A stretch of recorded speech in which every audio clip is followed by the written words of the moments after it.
This morning we're at Rawson Road in Webster, Mass. At the Dragon Pond. In a few minutes we're going to start a walk up the Old Connecticut Path along Brook through the Mass Wildlife Conservation Area up to the top of the hill in Douglas where the old lodging site would be. Along the way we may see some of the stone structures in the path and roadway, some stepping stones, and if we're lucky, maybe some wildlife along the way. We enter the woods and follow the old roadway uphill along Brook, crossing many stone culverts and utilizing stepping stones to help pass over the wet spots along the trail until we reach the top of the hill and follow the trail across the top of the ridge to the old lodge site on the Old Connecticut Path. We've come a little further on the path, and we've reached a point where we're in a wet spot along the trail here, but we're going to use some of the stepping stones that have been laid here for an awful long time, maybe centuries, and walk across. So this is literally walking in the footsteps of the people who've come before. As we turn back, we'll see, looking down the trail, and bring it on up a little bit here so you can see where we've come. We've arrived at a point in the trail where we have to do some fancy stepping to get across the ledge. You can see the stream running down here across the path, and just beyond, if I step over really well, we'll come to, I think, our 8th or 9th culvert, which is still working. This is kind of a beauty here. Let's see if I can get down where you can see the others from the bottom. And we can see still works just fine. A little bit of overflow here with all the rain, so the water's running down and around it also. So we'll mark this one, I think it's number 9 that we've crossed thus far on the trail. We've reached a point where the brook has taken over the path, but we can see if we look down just beneath the surface of the water, a set of stepping stones going right up, and we'll pick them up as we go a little further up the trail here. On a beautiful October day, as we're starting to get the leaves down, we'll step over here and use the stones to walk our way back up the brook. And you see these nice, large, flat boulders, each is a distinct stone laid in a line. Got to be careful which ones I pick here to go across. A little tippy on this one. Go across like this. There are more right below the surface here that, as I pan back, you can see the line of them going right down what's now the brook, but would have formerly been the path. And as we come up here, we see even more lined up. Just above the stepping stones, we can see an old failed or filled in culvert. The water streaming below. I'm going to pan right up above it so you can see the deck of the culvert. And if we walk up here,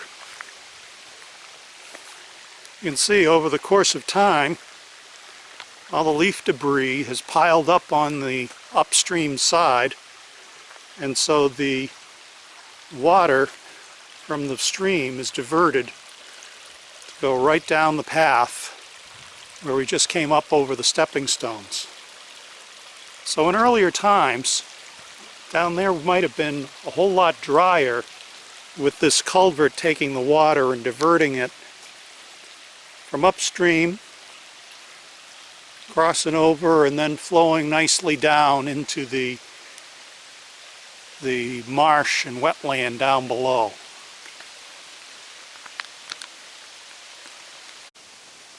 Well, our journey's carried us up to the top of the hill along the Old Connecticut Path. And along the way, we've crossed, I think I counted 9 culverts with stone structures, and at least 3 places along the path where stepping stones appear to have been deliberately placed to help walk across wet places on the path. Now, the question may arise is, well, who cares? Why would you care about stone structures and stepping stones? Well, this area as a roadway or as a path probably was in use up until the 1700s. And if it was a place of travel in the 1600s, as I believe it was, then the things that are here are really very ancient. And they're indications or evidence that this was an important way of travel. People at that time had to work really hard just to eke out their living, to cut enough wood so they could maintain their fires to stay warm, to try and raise enough food and hunt and fish to get enough food so that they'd be able to make it through each season. So the extra effort that would go into constructing these structures to maintain a path or a roadway would be something that would indicate it was important. It wasn't something that folks just came out and did for fun. It was important to the people who settled along the path and the people who traveled along the path. So, as a point of my interest in the path, these become markers for me to get an idea of where there are these types of markers, and there are many of them in a row. It's likely to be an important place. So we've had to walk up the hill. We're looking back down at this point to about the ridge. And one of the beautiful things about this particular spot in the Douglas Woods is that there are moments when the only thing that you can hear is the wind in the trees. During the end of our walk this morning up to the lodging place and fireplace on the Old Connecticut Path. So we're on the high ground now, headed up the last bit of hill here. And you can see the fireplace coming into view. So as we come up the hill, we're going to stop at the point where our walk from the other day meets with the end of today's walk. I'm climbing up to the fireplace site.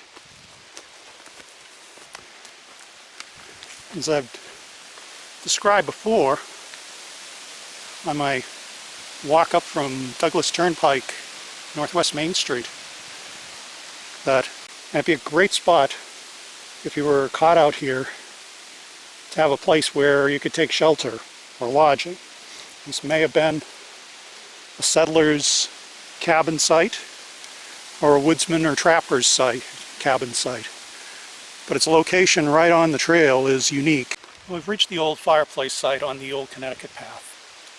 And this is the midway point between Webster, where we started, and the path downhill all the way to Manchog Pond and Waters Farm. About 2.5 miles walking up the hill from Webster, and probably in the range of about 1.5 miles walking down to Douglas Turnpike, and another mile over to Waters Farm. So we're just about midway. These 2 walks from Douglas Turnpike on up to here, and from here back down to Webster, provide a good way to access the beauty that's here in this forest and to experience some of the wildness of this place that has been preserved all these years, but yet is so close to our cities and highways. So it really is a treasure here in eastern Massachusetts to have this woodland area be preserved. And my hope would be that people would have an opportunity to discover it, experience it, and join in the desire to preserve it for future generations to come and experience the woods and the quiet of nature. We've reached the end of today's walk in the Douglas Woods and along the Old Connecticut Path. For more information about this trip and other sections of the Old Connecticut Path, please visit the Old Connecticut Path website.